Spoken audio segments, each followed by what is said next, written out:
I think I forgot to turn my mic on when we came in here. Sorry about that. Embarrassing. Today we are continuing our new series called 9 Lives. It's all about who we are, what makes us tick, and what God thinks about that. Who we are, what makes us tick, and what God might have to say about that, what God thinks about that. You know, because there's all these different personalities out there. There's all these different people around us all the time. You know, there's people that you really jive with, you really connect with, and then there's those people, if you never saw them again, it'd be too soon, right? You know what I mean? We have these different personalities, and we develop these personalities over the years, don't we? Like God creates us, we're made, and we're these beautiful bouncing babies and all that stuff, and we're wonderful. And then as we get a little bit older, life happens, and we learn to have these coping mechanisms, right? And defense mechanisms based on what happens in our life or what kind of baggage is brought to the table for us. And then we develop our own baggage that comes along with it. And then next thing you know, like we're always the class clown, or we're the person who's known as like you got to walk on eggshells around them, or we're the person that will always do what everybody else wants to do. We develop these personalities over the years, and they're right on top of the kernel that is who God created us to be. Now the trouble is, when it comes to like who we are and what makes us tick, and what makes other people tick, a lot of what happens for us, a lot of what brings us strife in life is we can't understand others very much, right? Because there are those people who just drive us nuts. And you know what happens when somebody drives us nuts? It's hard to love them. It's hard to have grace for them. And we can talk about it in church or in Bible study or even like in prayer time at our house or something like that. We can talk about it. And we can say, yeah, you need to love people. You need to love them well. You need to make sure you love them. We can talk about that all day long. But at the end of the day, it's hard to love somebody who drives you nuts. But you know what makes it a little bit easier? If you understand them a little more. If you understand somebody a little bit better, it's easier to love them a little more, isn't it? Because how many times has somebody who just drove you nuts, maybe it was a sibling, maybe it was a family member, maybe it was just somebody from work, they drove you nuts, and then you found out that thing about them and that thing about their past. How many times has something like that happened, and it just gave you the ability to have a little bit of grace for them? Yeah. And what about yourself? Some of you, you've wandered into therapy sessions at different points, haven't you? And you started learning this stuff about yourself, and suddenly for the first time in your life, it seemed like you could actually love yourself because you understood. You know, Jesus said, when asked what the greatest commandment was, he actually listed off 3 people. He said, you got to love God with all your heart, mind, soul, and strength. Love your neighbor. And as part of that, you're loving yourself, right? Love your neighbor as yourself implies that you love yourself. So, as we try to go forward, as we try to think through how are we going to love our neighbors and how are we going to love ourselves, what we want to do is use this tool throughout this series. It's called the Enneagram. It looks a little something like this. I have been saying it the last few weeks, but I want to say it again. This is not a precursor to our satanic seance that's going to happen, right? That happens at 2 o'clock later on in the day. Just kidding. In case, don't send me an email, right? But this is what it looks like. So Enneagram is a Greek word. It's actually a combination of 2 Greek words. It comes from Ennea, which means 9, gram, which means figure or drawing, and this is what it looks like. And basically what the Enneagram says is like there's 9 basic personality types around the world and across society. 9 basic types. That's not to say that you are not a special snowflake, because you are, and I know your mommy told you that. She was right. You are special. There's infinite variations based on those 9 basic personality types. So while there's 9 here, like you could say, look, I identify with this personality type, but not 100% of what you're saying. And that's okay, because some of these things we talk about, like 9 out of 10 things, 8 out of 10 things will apply directly to you, but those 1 or 2 other things may not. That's okay, because there's infinite variations on this. Now, last week we looked at the 8s, the type 8 on here, the challengers. These are people who are always ready to fight for the underdog. These are the people who are ready to challenge people around them to make good things happen. Like they see something needs to happen, they just do it. Today, we're going to move clockwise to the Peacemaker, the type 9s, often called the Peacemaker. Now, 9s are great people. 9s are fantastic people. I have a few good friends who fall into this category. These are the people you want around, man. When life is going sideways, when there's a lot of tension, when you don't know what to do, when you're going through a tough time, these are the type of people you want in your life, because they have the ability to walk into a room that's full of stress and tension, and suddenly it's like they take all of that and replace it with peace. You ever know somebody like this? Like they just walk into a room and suddenly things get better. When you have a tough time, you want to call this person because somehow they make things a little more peaceful, less stress. Let me tell you some broad strokes of who the 9s are real quick, and maybe you can kind of get an idea of who we're talking. So their basic desire is to have inner stability, and this shapes everything about them, all right? This shapes everything about these type of people. They want an inner stability, which means if we were all in a boat, if they were in a boat, let's say it that way. If they were in a boat, they don't want to be on a lake, even if it's just a little bit wavy. They don't want to be on a lake if it's like rocky or choppy or anything like that. They want it to be just placid. I mean, glass, perfect water skiing stuff. Imagine that sort of thing. They want it to just be glass. Smooth and steady. That's their basic desire. Now, what we think is that because at some point in their life, things got a little bit rocky, and they were kind of got the message that if they spoke up too much, they would kind of be pushed aside. I'll talk more about that in a second.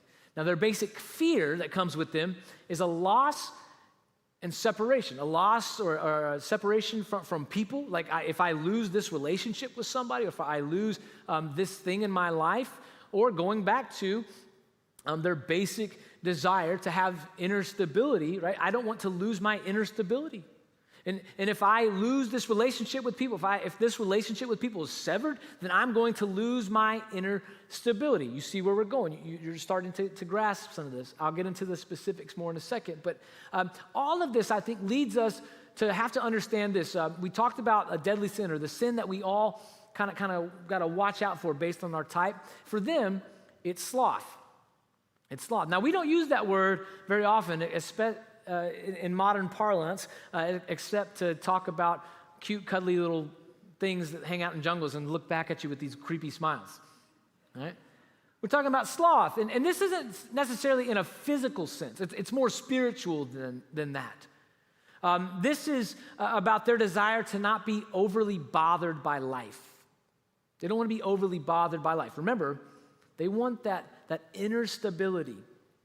And so if I'm after inner stability and I don't want to be bothered by life, one of the best ways to not be bothered by life is to not engage. Just not engage. Not speak up when I'm mad about something. To be passive aggressive when I do try to get my point across. One of the best ways to keep my inner stability is to make sure that I never lose relationships. And so maybe I don't even engage in the ones I have. That's when they're not doing so well. But in general, 9s are people who you love to be around because they know how to go with the flow. These are people who are just like, yeah, man, whatever you want to do, I'm cool with that. You call them up and you say, hey, you want to go get dinner tonight? They go, yep. And you say, where do you want to go? 9 times out of 10, they'll say, wherever you want. These are my people. I love them. Wherever you want. Oh, sounds like we're going to Chick-fil-A again. Love that. Love that, yeah. They're great. They know how to relax. They know how to go with the flow. They don't want to move too much. You know what makes them great? They're also very slow to judge others because they are very empathic. They have great empathy for other people. And they can understand how everybody else feels often better than they do. They can put themselves in those people's shoes. They can understand. So if you're ever having an argument with somebody else and you pull a type 9 person in there with you, right? And you go, listen, here, look, we're mad at each other. We're debating about this. Now let us tell you all about it. They're going to listen to both sides of the story, and they're probably going to say this. You both make great points. And I think you're both right in some way. That's the type of person we're talking about. They bring peace to situations. They figure out a way to bring people together, if at all possible. So they're very slow to judge other people. They're very quick to love them also. They're very quick to love them. Now, because they love other people, and because they don't ever want to rock their sea of inner stability or anything like that, 9s are often easily given to distraction. Easily given to distraction. And it's usually for one of two reasons. The first is procrastination. They procrastinate a lot. Now, I've got some 9s in my life, and you know who you are. You're a procrastinator. I'm going to close my eyes so nobody can see me looking at them. Right? You're procrastinators. Like, this is how you are because you don't want to add things to your plate. Because when you add things to your plate, it messes up your inner stability, doesn't it? You procrastinate, you put things off, and then finally, too late. People are mad, and you don't know what to do about that, and you're afraid you're going to lose that relationship, and it gets bad. Now, that's one thing. The other thing that happens for them, the other distraction that happens for them, is they get so wound up in what's going on with other people. Remember, high empathy, high amounts of empathy here. And so they'll be, if they were going to a store, say they were driving to the store, it should take them 20 minutes to go there, get all their stuff, come back. These are the people who on their way to the store see something on the side of the road that reminds them of this person who needs something. And they stop and they go and they get that thing. And while they're getting that thing, they think of somebody else that they could be helping or that needed something or that told them about something. And then they go doing that. 3 hours goes by, they come back home, they still haven't gone to the store. Because they got wrapped up in what was going on with other people, and they're trying to help them. 9s are great, man. But they do often get wrapped up in what's going on with other people, and they're so afraid of adding things to their life that they find themselves procrastinating.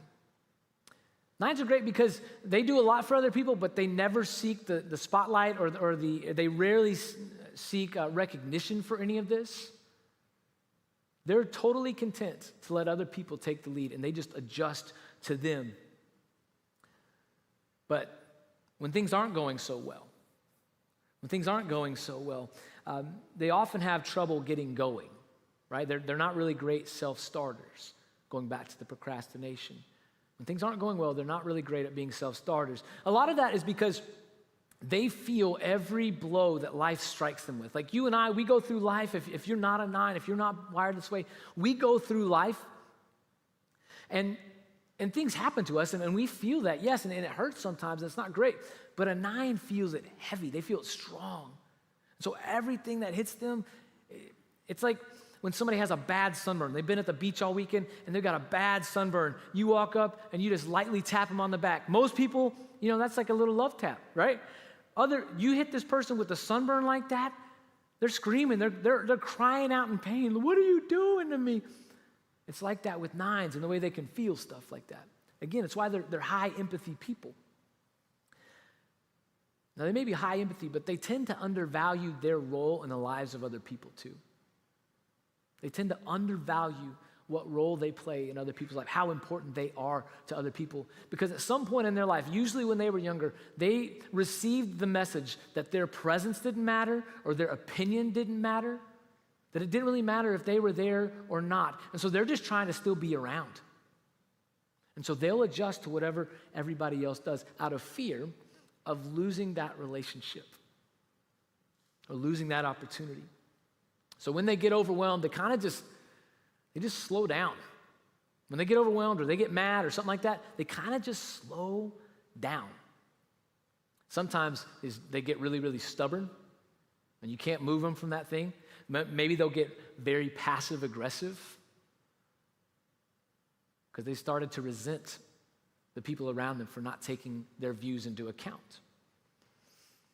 When they're unhealthy, they can't make decisions, they don't fully engage with life, and they resent others for not taking them into account.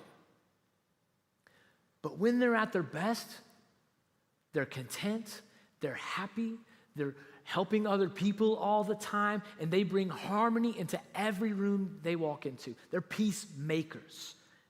And the good news for them is Jesus said, "Blessed are the peacemakers." So maybe I've kind of given you some broad strokes of who the nines are and what that looks like, and you're still having a little bit of trouble. Let me give you a specific person to think about from Scripture, somebody we can look back at, and you can go and read a little bit more on your own about them. That person is Abraham. Abraham, we call him the father of faith, right? The father of faith. 3 separate traditions of the major world religions point back to Abraham as kind of the originator of things for them, right? Christianity, Judaism, and Islam. All 3 point back to Abraham, this father of faith. When we first come upon Abraham, it's in Genesis chapter 12, and he's kind of just doing his own thing out in the world. And God shows up and starts talking to him and says, "Hey, listen, I know you don't know me. I know you don't know anything about me, but here's what I'm going to do for you. I want you to go to a place that I'm just going to show you. I want you to go there, sight unseen, take you and your family, and you go do this thing. And if you do that, I will bless you. I will make you into a great nation. All people on earth will be blessed because of you. Anybody who curses you, I curse them." I mean, that's a promise, right? That's a promise. It's also kind of scary. Remember, in those days, most people never traveled more than a few miles from where they were born. They didn't go much further than that. It was too dangerous. You went around somebody else who wasn't of your tribe or your nation, you were dead. It was dangerous to go somewhere, especially if you're trying to settle there and there were already people there. Imagine if God came to you in a dream. Now, first of all, that'd be incredible, wouldn't it? But if God said to you, "Hey, I want you to move to Seattle." Well, maybe you like Seattle. Maybe you like being rained on all the time and everything being soaky and smelling like coffee, 94, you know? Maybe that's you. But what if God came to you and said, "I want you to move to an island in the Indian Ocean. And when you get to India, I'll show you which one." And say that the one God was talking about was one that was hostile. Right, there's this one that's out in the Indian Ocean that the Indian government doesn't even mess with because these people prefer to stay living in a primitive way, and anybody who gets out to this island, they kill them. If helicopters or planes fly low enough, they take out their spears and they take out rocks and they chunk them at them, trying to knock them down out of the sky. What if God said, "I want you to go there, and if you do it, I'll bless you"? 100%, you would wake up and say, "Man, what did I eat last night? I need to take some Tums before I go to sleep next time. That was weird. That was a strange dream. What's going on with me?" You wouldn't even believe it was God. But Abraham 100% believes that this is God and that God is talking directly to him for a reason. So Abraham just believes. This is what 9s will do. This is the first evidence for me of him being a 9. He goes, "Okay."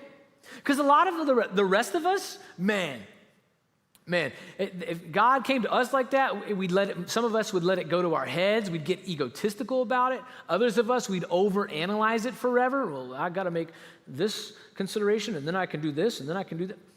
Abraham just says, "Okay," and starts packing everybody up. And he goes on. And when they get to the place where God is calling them, there's a severe famine in the land. So Abraham kind of sets up the shop and says, "Look, this is where it's going to be. We can't stay here right now. Let's go on to Egypt." And they get to Egypt, where there's not a famine happening. And as they're coming into Egypt, he recognizes that people are going to see his very beautiful wife, and they're going to want to hurt him or kill him to get to her. And so Abraham, remember, if he's a 9, always trying to avoid conflict, Abraham goes, hey, when they get here, tell them you're my sister. Tell them you're my sister. Now, let me give you an ooh warning. This is gross. Technically, she was his sister. Technically, she was, and this wasn't abnormal in that day and time, and in that era, and in that place. It wasn't abnormal. They were half siblings. Shared the same father. So when he says, "Tell him you're my sister," he's not telling her to lie, but he's not telling her to tell the whole truth either. Well, when Pharaoh and his men show up, they end up taking Sarai, his wife, with them. He never touches her, luckily. But one night in a dream, Pharaoh figures out everybody around him starting to get sick. There's like this plague thing happening. He figures out that Abraham has done something. So he goes to Abraham and says, hey, what'd you do to me? What's going on? He goes, well, it might have something to do with Sarai. You know, I told you she's my sister. And technically she is, but she's also my wife, so God's probably mad at you about that. And Pharaoh's like, are you kidding me? You're putting us all at risk. Why? Because Abraham's trying to avoid conflict. Abraham's trying to avoid conflict. Well, they work it out, they resolve it. Sarai comes back to Abraham, and they end up leaving. They leave Egypt, but not before Abraham kind of gains a lot of wealth. He has a lot of servants at this point, has a lot of people with him. He's made a lot of money. He goes on, he has a lot of sheep with him, and he goes on. Now, with him in this whole venture is his nephew named Lot. Lot has come with him from Ur and then all the way down through to Egypt, and now they're going back to Canaan, where Abraham has been told, this is your land. So they get out there and they set up shop and they start with their flocks. And their flocks continue to grow. These sheep and everything they have, they continue to grow. And that's where we're going to pick up this morning in Genesis chapter 13. Now Lot, who was moving about with Abram, now remember his name at this point is Abram, not Abraham. We can use them interchangeably, but for the ease, I'll probably say Abraham a lot. Now Lot, who was moving about with Abram, also had flocks and herds and tents, all right? But the land could not support them while they stayed together, for their possessions were so great that they were not able to stay together. That's good, right? Like that's a lot of good stuff happening there. That's excellent. Everybody's winning in this moment, except, and quarreling arose between Abram's herders and Lot's. And the Canaanites and Perizzites were also living in the land at the time. So you've got these people all around them that are jockeying for position, and then these two people, part of the same family, they're running out of space around each other. Now, if you are a 9, if you think you might be a 9, or if you're on, this might be the test case for you. Because if you are, you probably know what happens next. Even if you've never read this story, you probably know what happens next. If you're not, you're going to find this puzzling, I think. So, Abram said to Lot, let's not have any quarreling between you and me or between your herders and mine, for we are close relatives. Look, avoiding conflict again. Remember, Abram, he's the patriarch at this point. He's the guy in charge of everything. Lot wouldn't have anything if it wasn't for him. Abram doesn't have to acquiesce to Lot at all. But he starts off saying, let's not have any quarreling. Let's not have any quarreling at all. He goes on, is not the whole land before you? Let's part company. Let's split up. If you go to the left, I'll go to the right. And if you go to the right, I'll go to the left. So even when he's trying to avoid conflict, he's the patriarch. He could just say, you go over there and I'll go over here. He leaves it open to Lot, where Lot wants to go. You make the decision. I don't want to do that. Remember what you know about 9s. You make the decision. I don't want to do that. You got it.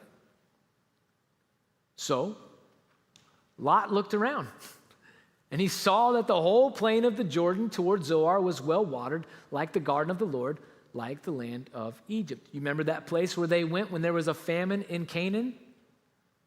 They weren't a famine down in Egypt. It was well watered. Everything's great. So, and this land down here looks a lot like Egypt.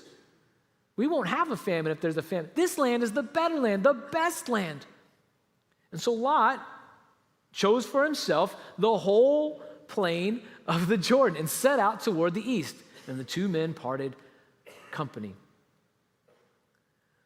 So Lot chooses this because Abram allows him to choose. Remember, Abram doesn't have to do that. He didn't have to let him choose anything. He's the patriarch. In fact, everybody would have expected him to make the choice. But Abraham says, no. You know, the thing is, in church life and in more spiritual realms of life, we applaud this behavior, right? And rightly we should, because he puts somebody ahead of himself. Right? The early Christians talked about this. We still talk about it today. Paul, the apostle, wrote in a letter to other early Christians. He said, look, try to outdo each other. Try to outdo each other in putting others first. Always think of others more highly than yourselves. Like, that's true, and that's all good stuff. But the thing is, it's supposed to be born out of love. Right? That motivation is supposed to be love. But Abram, I wonder if his motivation is love here. Because it almost seems like he's just avoiding conflict. It almost seems like he's just trying to stay away from that. He doesn't want to mess up this thing he's got, this inner peace that he's got. And so I think you could say that his motivation here is more fear than anything. Because if he gets into a fight with Lot, then he's got problems with these Canaanites and Perizzites all around him. He's got a bigger issue. And so when Abram acquiesces here, and when nines acquiesce to other people a lot of times, it's born out of fear that you're going to lose that relationship. He's able to hang on to this relationship with Lot because he acquiesces so well here. Because he gives up this land to Lot and says, you go do what you want to do. And by the way, the rest of the story is pretty complicated with Lot. Lot ends up going to this place over here, and there's a town in there called Sodom. There's one nearby named Gomorrah. Bad things happen there. Evil people, wicked people live there. God has to destroy it at some point. It makes you wonder, what if Abram hadn't been motivated by fear? And instead of taking that land, and Lot had gone over here, it makes you wonder what would have happened. I don't know. But it makes you wonder. See, that's the thing. When you're wired the way that people who would maybe say, I'm a type 9 person on the Enneagram, when you're wired like that, a lot of the times when you let other people have your way, other people think you're doing it out of love because you're a good person. But you know that a lot of times it's out of fear of losing that relationship or not being able to develop that. And those are two different things. You will hear me say a lot, I believe there are two things. Life comes down to two motivators, love and fear. Jesus calls us to be motivated by love, not by fear. So when we're acting out and we're screaming and yelling about things, man, you know that's out of fear. But when we serve other people, when we put other people's needs ahead of our own, it better be out of love. Because that's what Jesus would do. In fact, that's what Jesus did. Jesus laid down his life for us, not out of fear, not because he wanted us to like him, not because he had to, but out of love for us so that we could be reconciled to God. See, like Abraham, I think a lot of people do this, that their motivation is avoiding loss. You don't even have to be a type 9 person to do this. A lot of us do this, and we know it instinctively, right? Like our motivation in that moment is to avoid loss rather than just to love somebody. So I think the challenge to all of us is to remember the words that my 3-year-old daughter Sloan taught me this last week, a couple weeks ago. On Sundays, after we leave church, I always ask my daughters, I say, hey, what'd you learn in church today? And man, I got to tell you, our kids team is awesome. Our kids ministry is incredible. If you haven't gone there and checked it out, you need to. And even if you don't have kids in there or grandkids, walk in there and just give them high fives because they're awesome, man. They do such a great job.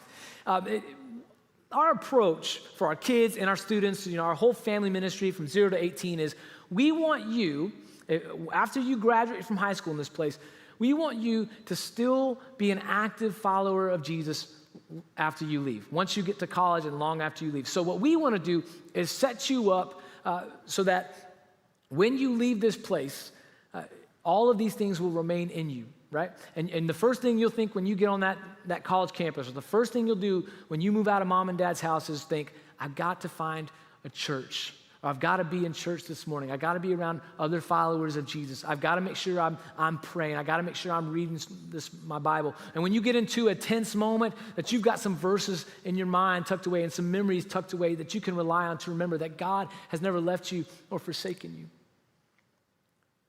So part of that process is when they're 3 years old, like my daughter Sloan, is they're doing memory verses. And if they say their memory verse right, they get a toy from the treasure box.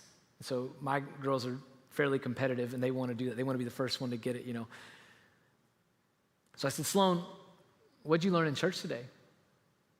And we're sitting at the lunch table and she stands up and she goes, I am fearfully, wonderfully made. And I didn't understand a word she said. But she said it with all this gusto. I said, what? And she did it again. And then Camille came in and she said, she's saying she's fearfully and wonderfully made. I was like, oh, yes, you are. That's so awesome. Yes, that's so great. And she's jumping. She's like, yes, I did it. I'm fearfully and wonderfully, because that's how they taught him to do it down in kids worship. I'm fearfully and wonderfully made.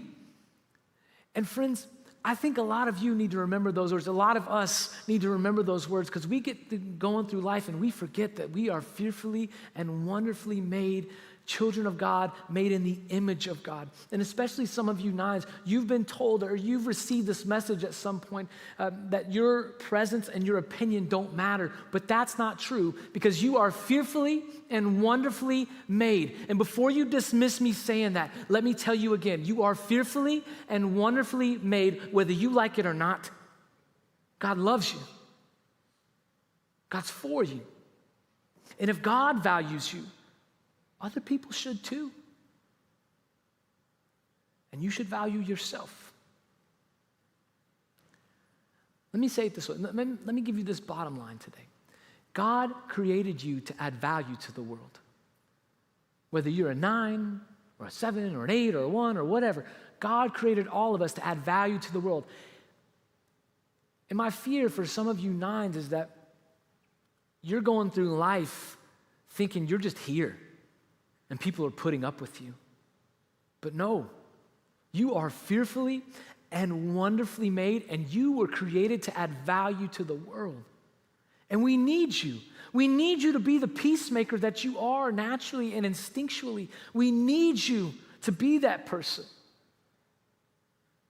We need you to be the person who has high empathy for others. We need you to be the person who comes in and understands how somebody over here is feeling and is able to bring two parties together. We need you to be that person. So if you think you might be a 9, or if you know you're a 9, here's my challenge to you today. 2 things. I want you to be confident in what you feel and what you know and what you want, and then I want you to make it happen. I want you to be confident and then go make it happen. Don't just sit back and go and do it. Don't procrastinate. Don't get sidetracked doing all this other stuff over here. Go and do it. God's gifted you for a reason. Go and do it. The other thing I want to tell you is keep bringing peace. Lord knows our world needs more of it. You might be one of the most vital people in every group you're in right now. There's so much tension, so much stress, and so much drama all around us. You might be one of the most valuable people in every group you find yourself in. Keep bringing peace. Now, if you're not a 9, and you just know somebody or love somebody like who you think might be, here's what I think you could do. Validate them. Ask them their opinion, and then go with it. Validate them. Understand them. Say, where do you want to eat? And then when they say Red Lobster and you hate Red Lobster, go anyways. They got cheesy biscuits and stuff. Just go with it.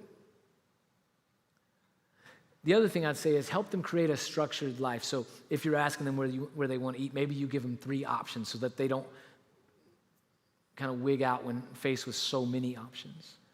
Maybe help them find a schedule in their life that makes sense for them. I got to be at work at 8. I got to do this at 8, and then I'm going to be off at 5, and then I can do this, and right? Give them places to rest within that, but help them have a structured life. Look, at the end of the day, God created you to add value to the world, no matter who you are. Let's help our friends who are 9s always remember that, all right? Let me pray for us.